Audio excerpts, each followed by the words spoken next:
All right, guys. In this video, I'm literally just going to tell you 3 things that I'm never doing again as a 25-year-old.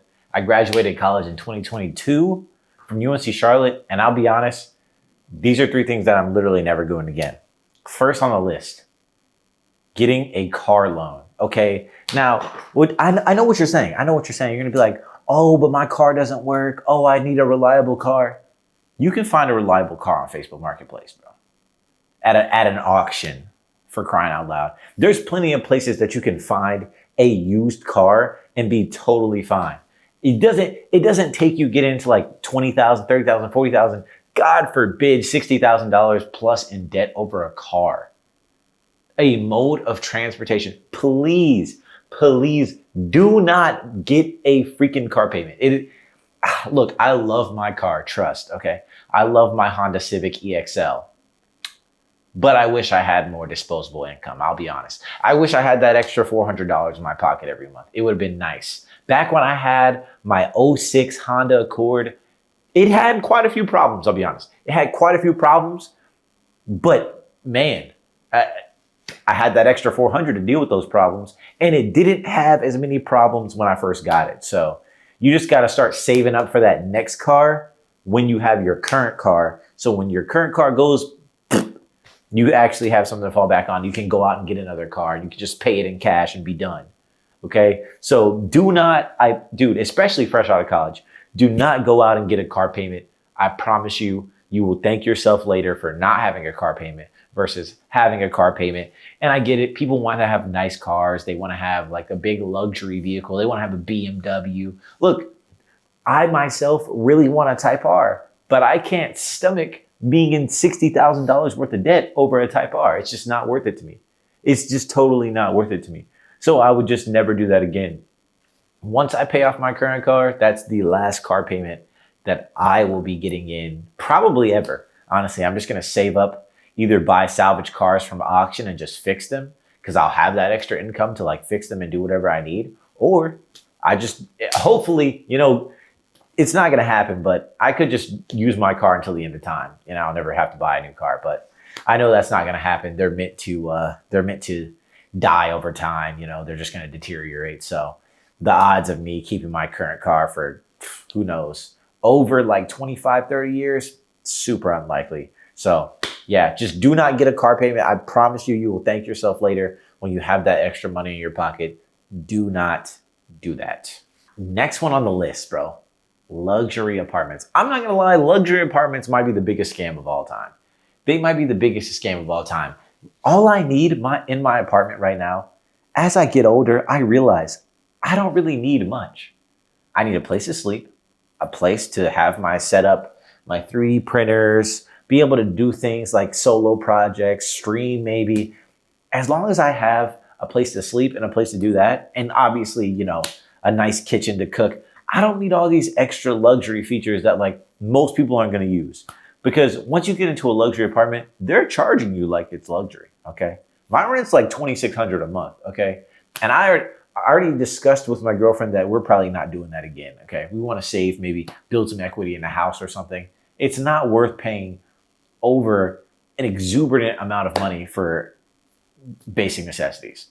Like, come on. I get it. The clubhouse has to be paid for some way. The employees got to get their check. But my goodness, $2,600, and I'm in North Carolina, and that's just, that's got to be on the upper end. Got to be on the upper end. So yeah, luxury apartments, biggest scam, and bigger than car insurance in my opinion, because you're paying for all the amenities, you're paying for all the, I get it. They have a lot of activities and fun things to do. They offer free food from time to time, but my goodness, my luxury apartment's front gate has been broken since we moved in. My buddy's AC in his apartment that's diagonal from us, he didn't have AC for like the first 2 months and just thought it was hot in his apartment.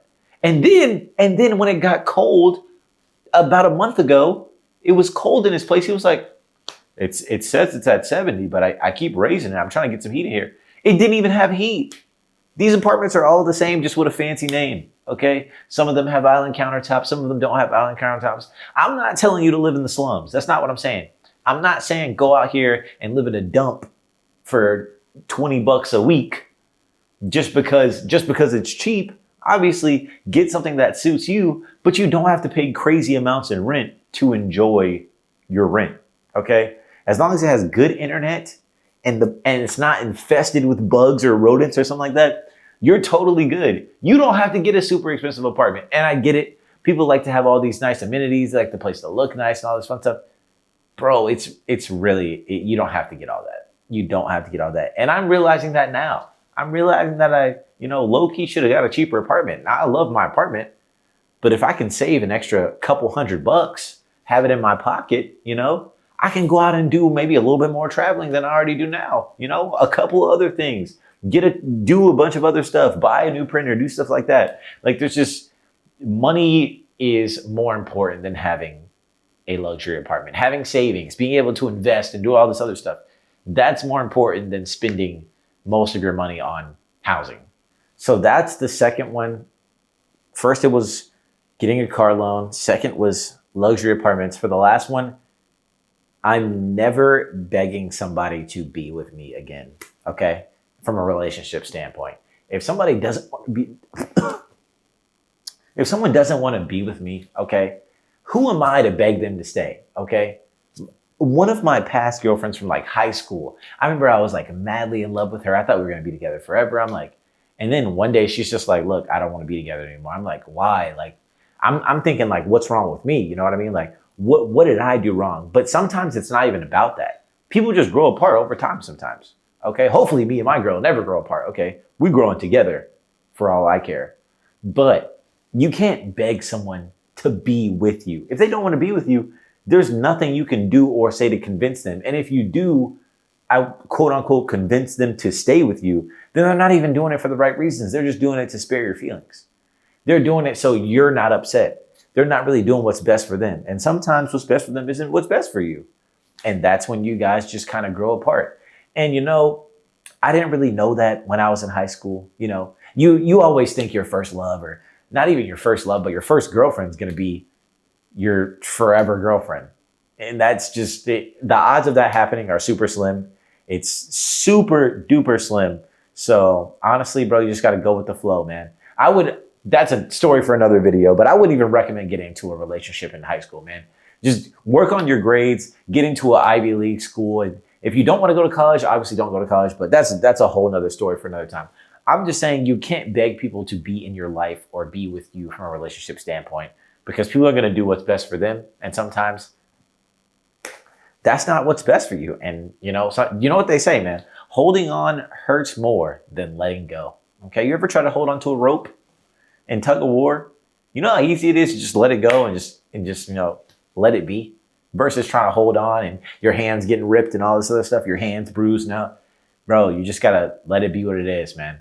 Not everything is going to be for you. Not everybody is going to be for you. So yeah, man, if I had 3 tips to give to somebody my age or younger, that's what it'd be, man. So appreciate you guys for checking in, man. If you like the videos, if you like the tips that I'm giving, man, go ahead, leave a comment.